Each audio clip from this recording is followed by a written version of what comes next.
एक समय की बात है जब राजू स्कूल में ड्राइंग कर रहा था। उसने सोचा कि काश कोई ऐसा जादू होता कि मैं जो भी ड्राइंग बनाऊं वो सच में बन जाए। तभी उसका दोस्त राम आया। उसके दोस्त राम ने उसे एक मशीन के बारे में बताया। राम ने बताया कि 3D प्रिंटर नाम की एक ऐसी मशीन है जिसमें मैं कोई भी खिलौने बना सकता हूँ, चश्मे का फ्रेम, मोबाइल, शानदार रोबोट बना सकता हूँ, जूते, बक्से और बहुत से उपयोगी चीजें, जो मर्जी वो बना सकता हूँ। राजू थोड़ा अचंभित हुआ कि यह कैसे हो सकता है। उसने पूछा, ये 3D प्रिंटर क्या होता है और यह मशीन किस तरह काम करता है। राम ने बताया कि 3D प्रिंटर एक ऐसी मशीन है जिसमें हम जो भी 3D वाली आकृति डालते हैं वह आकृति सच में वस्तु बन जाती है। 3D का मतलब होता है 3 डायमेंशन, मतलब 3 विमाएं। जैसे कि जब हम एक ब्लैक बोर्ड में चौक की मदद से एक लिखते हैं तो वह 2D होता है, 2 विमाओं वाला। इसी प्रकार हम किसी फोटोकॉपी मशीन से कुछ प्रिंट निकालते हैं तो वह भी 2D होता है। हम उस तस्वीर की वास्तविक आकार नहीं बता सकते क्योंकि उसकी लंबाई और चौड़ाई होती है, तीसरी विमा ऊंचाई नहीं होती। जबकि 3D प्रिंटर में 3 विमाएं होती है, लंबाई, चौड़ाई और ऊंचाई। उदाहरण के लिए हम किसी बॉक्स को छूकर बता सकते हैं कि उसकी आकार वास्तव में बड़ा या छोटा है।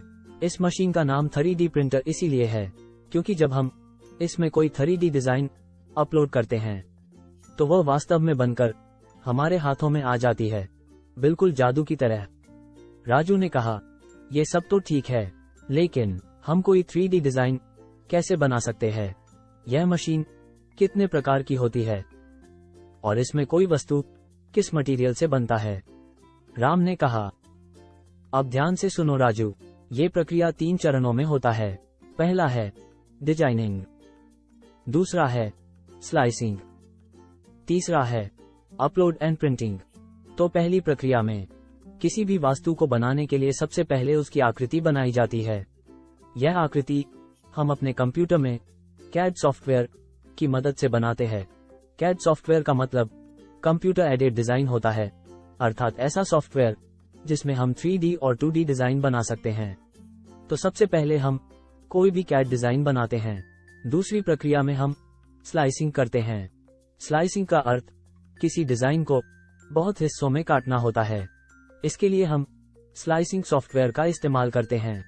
3D प्रिंटिंग एक परत दर परत प्रिंटिंग होती है, मतलब किसी केक की तरह पहले हरे चॉकलेट की परत, फिर लाल चॉकलेट की परत, फिर पीले चॉकलेट की परत से एक केक का निर्माण किया जाता है। उसी प्रकार किसी भी CAD डिजाइन को बहुत से हिस्सों में काटा जाता है ताकि परत दर परत प्रिंटिंग की जा सके।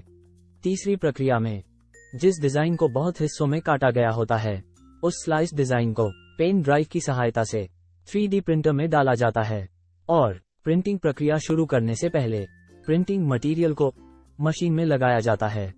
उसके बाद प्रिंटिंग स्टार्ट की जाती है और वस्तु के आकार के अनुसार प्रिंटिंग के टाइम का निर्धारण होता है और फिर वस्तु 1 या 2 घंटे में बनकर रेडी हो जाता है। इस तीनों प्रक्रिया को करने के बाद कोई वस्तु का निर्माण होता है। इसे ही हम 3D प्रिंटिंग कहते हैं। राजू ये सब सुनकर बहुत खुश हुआ।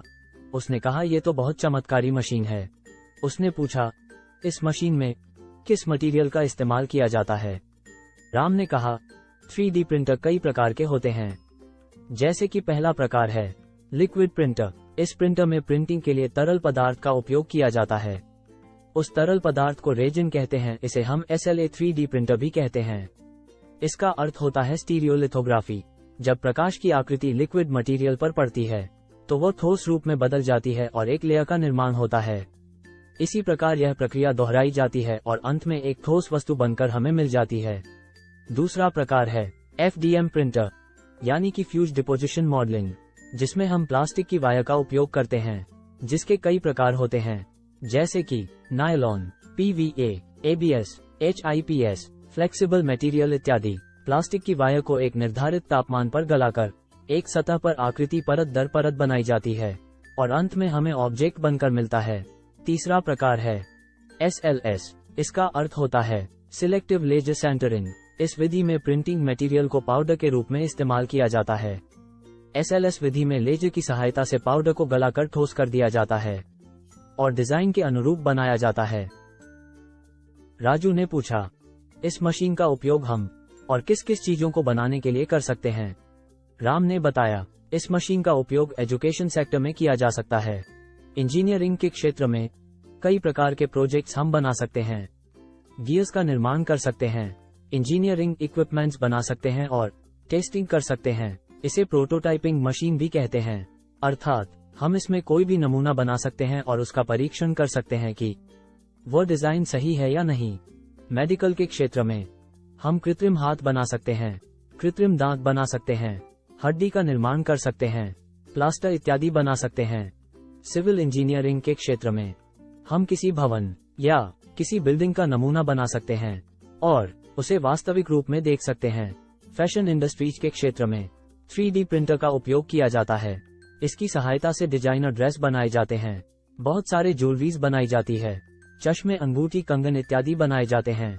हिस्ट्री के क्षेत्र में विलुप्त हो चुकी या अनोखी वस्तुओं का डुप्लीकेट नमूना बना सकते हैं। अंतरिक्ष के क्षेत्र में हल्के डिजाइन के सैटेलाइट और रॉकेट के पार्ट्स इत्यादि बनाए जा सकते हैं। इस प्रकार 3D प्रिंटर वो सब कुछ बना सकता है जहां तक आपकी सोच जा सकती है। राजू ने पूछा, तुम्हें ये सब महत्वपूर्ण जानकारी कहां से पता चली? राम ने बताया, मैंने ये सारी जानकारी विकास चौधरी सर की वीडियो देखकर सीखा। राजू ने राम को धन्यवाद कहा और दोनों मिलकर 3D प्रिंटिंग के बारे में और सीखने लगे। दोस्तों, अगर यह वीडियो आपको पसंद आई हो तो वीडियो को लाइक करें और चैनल को सब्सक्राइब करें। धन्यवाद।